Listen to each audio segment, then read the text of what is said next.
Saying here with a new video today, and today I'm going back to a video series I started a while ago, and that is the Car Corner Chat. Now I usually like to do these videos at home, but seeing that I have zero free time at home recently, and I got a long drive today to go to a conference for work, figure what better time than do the video right now. Today's topic is 5 things to look for when buying a used car. Now I know my channel has mostly been super orientated, but this video is more or less for anyone buying any used cars. So the first and most important thing I look for is the title, and that they have the title and that it is in their name. Now I know there's plenty of reasons why the title wouldn't be in someone's name, or they may have misplaced it or whatnot, but buying a car from someone that does not have the title and isn't in their name, A, makes it a lot harder to transfer it to your name, and B, you then run the risk of, let's say they didn't have the car legally, you are now out the money because you can't buy a car from someone who didn't legally own the car. So that's the first thing. If you go to look at a used car and they claim that they don't have the title, or the title is in someone else's name, A, if they don't have the title, walk away. That is not a risk you want to take.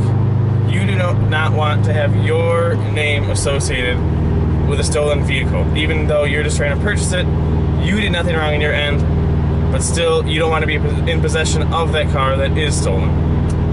And if they don't have the title in their name, have them change that title first before you go any further. The last thing you want to do is start handing over money and having it be like, well, we'll meet at the DMV, so person A, person B, person C will meet at the DMV, and we'll do it there. That is a waste of time, that is a waste of energy, and they really should have already had the title in their name in the first place. So if they don't have the title, run away. If they have the title in someone else's name, have them change it to their name first before you buy it. The thing to look for in titles is the classification of the title. Is it a clean title? Is it a rebuilt? Is it a salvage? Etc., etc. Now, while there's nothing fully wrong with salvaged or rebuilt titles, you need to understand that they have those classifications for a reason. If you're going to buy a used car that has a salvage title or a rebuilt title, you need to do the extra work and figure out why it has that title, because please understand that not all insurances will cover salvage title cars or rebuilt title cars fully. Second thing I look for is the presence of aftermarket parts. Now, while buying a car with aftermarket parts isn't the worst thing, there are things you need to keep in mind that are going to raise the risk of owning that car. A, what quality parts did they use? Did they use the top of the line parts? Did they use lower end parts? Are you paying extra because they put certain parts on there? What's the quality of the install? Did they do it themselves? Did a reputable shop do it? Things like that. Also, now I know it doesn't go hand in hand 100% of the time, but you also need to understand that the presence of aftermarket parts increases the chances that that person drove that car very hard. I have aftermarket parts in my car. I autocross it. I mean, it's kind of silly to think that someone would spend the money that it costs on some of these aftermarket parts and then drive their car like a grocery getter. The other thing to keep in mind with aftermarket parts, especially cars like Subaru, is the presence of aftermarket parts requires a tune. So, and you can check usually these by the photos posted either online or as soon as you look in the engine bay. Is there a cold air intake? Is there a tune? Is there the presence of an aftermarket downpipe or intercooler or blow-off valve? Anything like that. Those parts are going to require a tune. But if there is the presence of those parts, you're going to need to see that there is either an open source map that the owner can show you that is installed in the car, or there's going to need to be a cob access port that should be sold with the car and those parts. Now, if there isn't, please keep in mind that it's going to raise your costs, because either A, you're going to have to take the car back to stock, or B, you're going to have to go out and spend the $500 for the access port, plus additional costs for any maps that you need. That's the second thing I look for.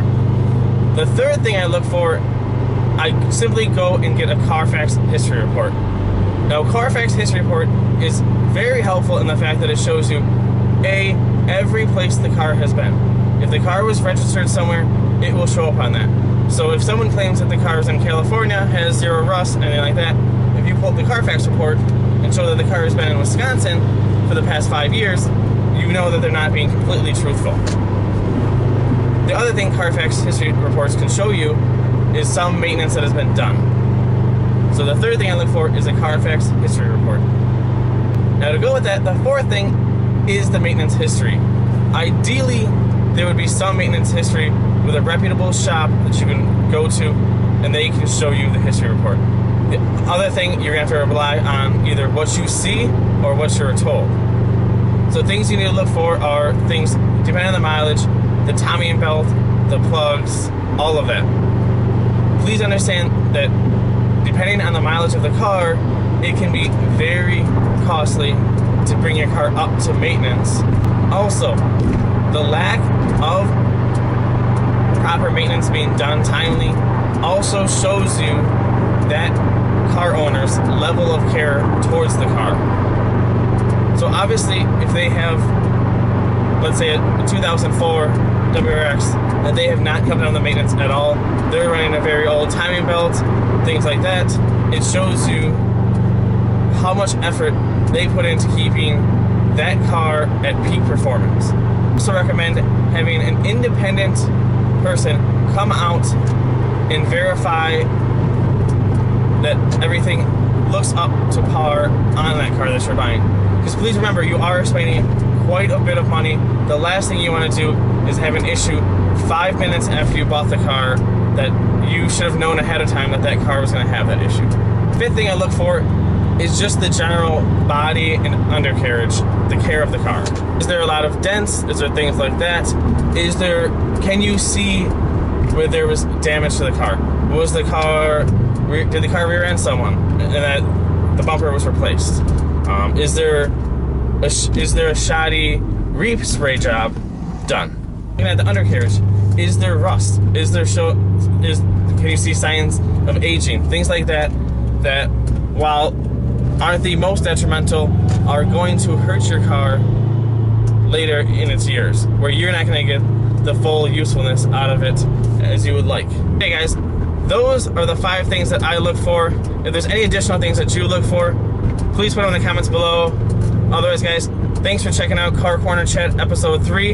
Until next time guys, peace.